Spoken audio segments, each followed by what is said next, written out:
Story name है rightful here for kingdom. ठीक है, इसका मतलब क्या होता है?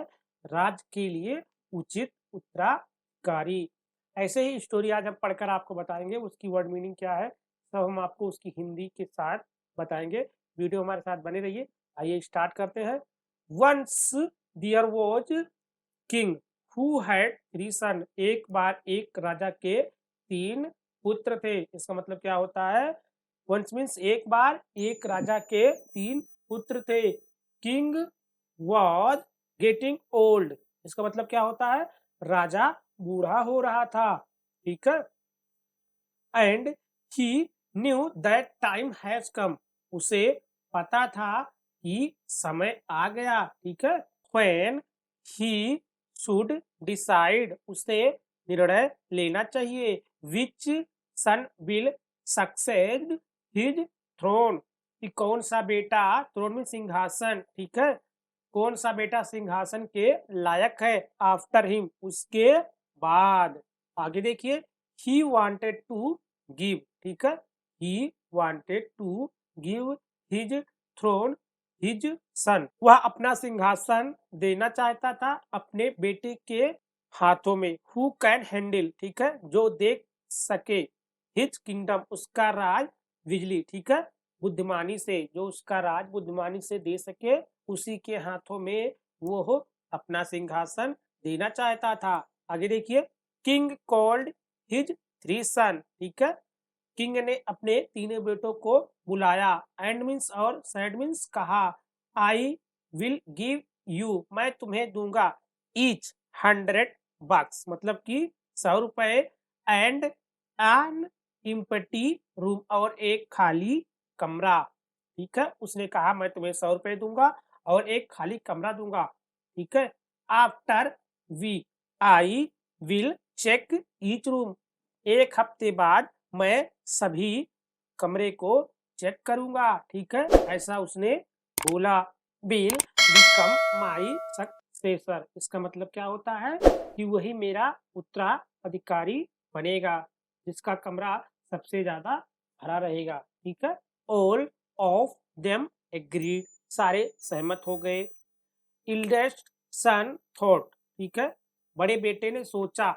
At such time of inflation, इस महंगाई के जमाने में।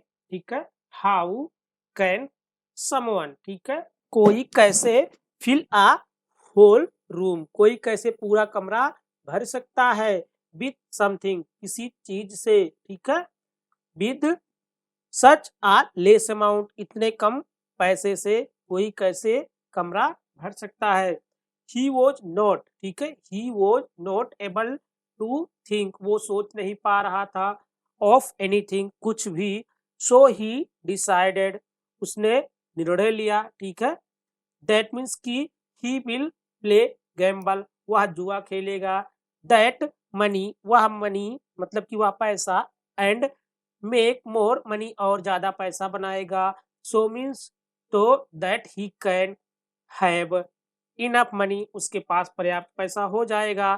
ठीक है, इनफ मीन्स पर्याप्त होता है, मनी मीन्स पैसा। टू फिल दैट रूम, ठीक है, उस कमरे को भरने के लिए। विद दी थिंग्स, किसी चीज से। मिडल सन थॉट। ठीक है, मिडल मीन्स मझला। मझला बेटा सोचा। He can't buy anything. ठीक है, वह कुछ नहीं खरीद सकता। न्यू मतलब नया। With such a less amount, इतने कम पैसे से। ठीक है। That can fill whole room, जिससे पूरा रूम भरा जा सके। सो ही, ठीक है, जस्ट कलेक्टेड। ठीक है, ठीक उसने इकट्ठा किया। ऑल दी गार्बेज, मतलब कि सारा कचरा। एंड फिल दैट रूम, और उस कमरे को भर दिया। विथ इट, मतलब उसी से। ठीक है। ही वॉज हैप्पी, वह खुश था। दैट ही, कि वह हैड फिलेड रूम, कि वह कमरा भर दिया। As condition of his father, जैसा उसके पिता ने कहा था वैसे ही उसने सारा रूम भर दिया। ठीक है, ये सोचकर वो खुश था। आगे देखिए। किंग्स यंगेस्ट सन, राजा का सबसे छोटा बेटा। वेंट टू मार्केट, मतलब बाजार गया। एंड बोट, और खरीदा। कैंडल्स एंड सेंट, ठीक है, मोमबत्ती और खुशबू, ठीक है। वो मार्केट गया और कैंडल और खुशबू को खरीद लाया, ठीक है।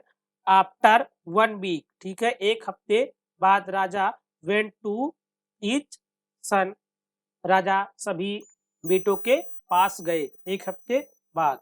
आगे देखिए, फर्स्ट ही वेंट टू इल्डेस्ट सन, सबसे पहले वो बड़े बेटे के पास गए, एंड साव, और देखा, दैट ही वॉज सिटिंग, कि वह बैठा था, आउटसाइड दैट रूम, ठीक है, रूम के बाहर वह बैठा था।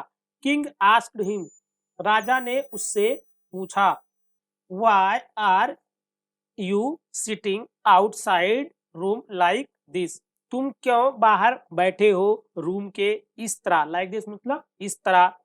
इल्डेस्ट सन टोल्ड हिम, बड़े बेटे ने उन्हें बताया कि I went to play gamble, मैं गया था जुआ खेलने, एंड विंस, और लोस्ट दैट अमाउंट, कि मैं गया था जुआ खेलने और पैसा हार गया। Now I have no money, अभी मेरे पास पैसा नहीं है, टू बाय एनीथिंग, कुछ भी खरीदने के लिए, ऐसा उसने कहा। So now I have nothing, मेरे पास कुछ नहीं है, टू फिल दैट रूम, कमरे को भरने के लिए। आज की स्टोरी हमारी यहीं पे समाप्त होती है। उम्मीद करते हैं आप लोगों को समझ में आया होगा। अगर वीडियो अच्छा लगा तो वीडियो को लाइक कर दीजिए। ऐसे ही वीडियो पाने के लिए चैनल को सब्सक्राइब जरूर करें। Thank you.